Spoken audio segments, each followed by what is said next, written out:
Good morning students. आज हम तुम लोगों को एक नया टॉपिक, नया चैप्टर जो फ्रिक्शन के नाम से जाना जाता है पढ़ाएंगे। बहुत ही इम्पोर्टेंट है बोर्ड के लिए। तो today we will discuss about the friction and how does the friction cause or produced, and third one is the what are the factors that can change the value of the friction or magnitude of the friction. So today we will start from the definition of from the concept of the friction. Friction is what?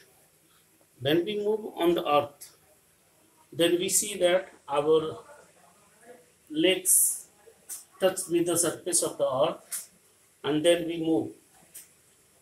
What happens when we start to move? Then we do the movement, but due to the presence of the frictions, the movement slows down. Movement of mind slows down because there is a friction produced between the legs and the surface of the earth, and this type of force is called a force of friction or friction. It has a opposing nature. It always act opposite to the motion of the body. That's why we can define it as the force of friction or friction acts in a direction opposite to the direction in which an object is moved.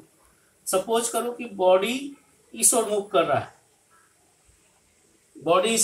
रहा है, surface है, इस surface पे body move कर रहा है, तो ये तो फोर्स का डायरेक्शन हो गया।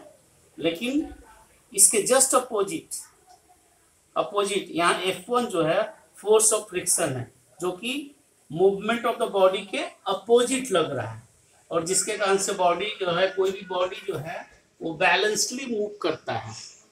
एक फायदा ये भी है कि फ्रिक्शन होने के कारण से कोई बॉडी जब मूव करता है तो वो अपने आप को बैलेंस प्रोवाइड करवा लेता है, because of the presence of force of friction.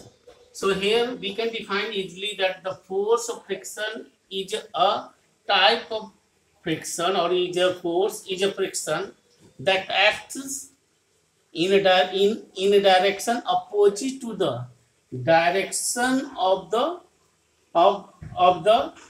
object it moves. जिस ओर ऑब्जेक्ट मूव कर रहा है उसके अपोजिट डायरेक्शन में ये फोर्स लगता है। बट इसके साथ दो फीचर्स है। ये जो है एक फीचर्स और है, एक तो है कि ये मोशन के अगेंस्ट एक्ट होता है, दूसरा ये है कि जब भी फोर्स ऑफ फ्रिक्शन लगेगा तो दो सरफेस के बीच में लगेगा। एक जो ऑब्जेक्ट जो मूव कर रहा है और एक जो ऑब्जेक्ट जिसपे वो ऑब्जेक्ट मूव कर रहा है, अगर ये दोनों सरफेस एक दूसरे से टच करेगा, then there is a frictional force acts on it.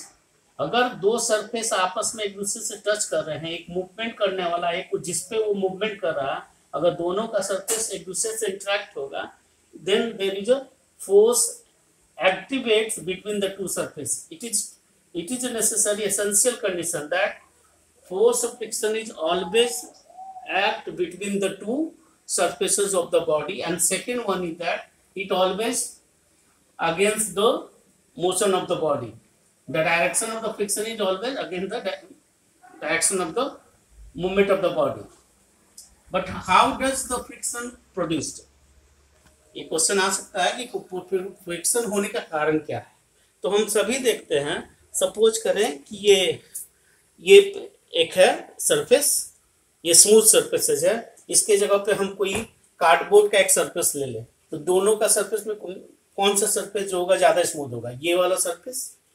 अगर हम इस पर कोई भी चीज को रखेंगे तो इजीली ये मूव करेगा, बट अगर इसी चीज को हम अगर कार्डबोर्ड पे रखते हैं तो वहां वो मूवमेंट करने में दिक्कत करता। क्यों?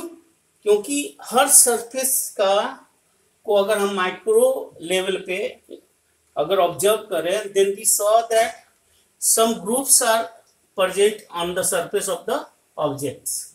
ग्रुप्स होते हैं हर सरफेस, इसमें भी है सरफेस, और अगर कार्डबोर्ड है तो उसमें बड़ा बड़ा ग्रुप्स होगा।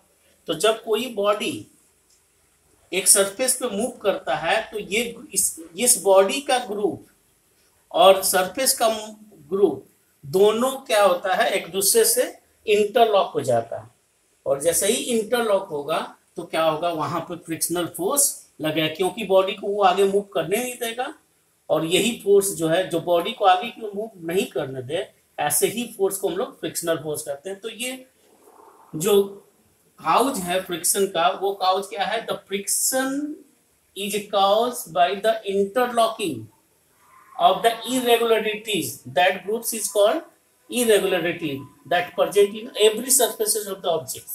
Irregularities in the surfaces of the two object which are in a contact to each other. दोनों एक दूसरे पे, ये इस पे चल रहा था, इसका भी सरफेस का ग्रुप्स होगा और इसका भी सरफेस का, जब ये मूव करेगा तो दोनों का ग्रुप एक दूसरे को क्या करेगा, इंटरलॉक करेगा, जिसके कारण से ये आगे की ओर उसको बढ़ने नहीं देगा।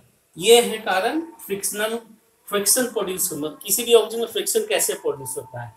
अब है कि किसी ऑब्जेक्ट में फ्रिक्शन बहुत कम होता है और बॉडी बहुत आसानी से मूव करता है, और किसी सरफेस पर चलने में मुश्किल आते हैं, यानी कि फ्रिक्शनल फोर्स वहां ज्यादा होता है। तो क्या कारण है, उसके दो कारण फैक्टर्स हैं। एक तो है कि ये फ्रिक्शनल फोर्स ज्यादा या कम किस पे डिपेंड करता है, nature of the both the surfaces of the body, दोनों सरफेस पे। इसका नेचर क्या है सरफेस का, और इसका जिस पर ये चल रहा है, ये दोनों का सरफेस का नेचर, अगर ये स्मूथ होगा तो फ्रिक्शनल फोर्स कम लगेगा, अगर ये दोनों में से जो सरफेस है अगर रफ है तो फ्रिक्शनल फोर्स ज्यादा लगेगा।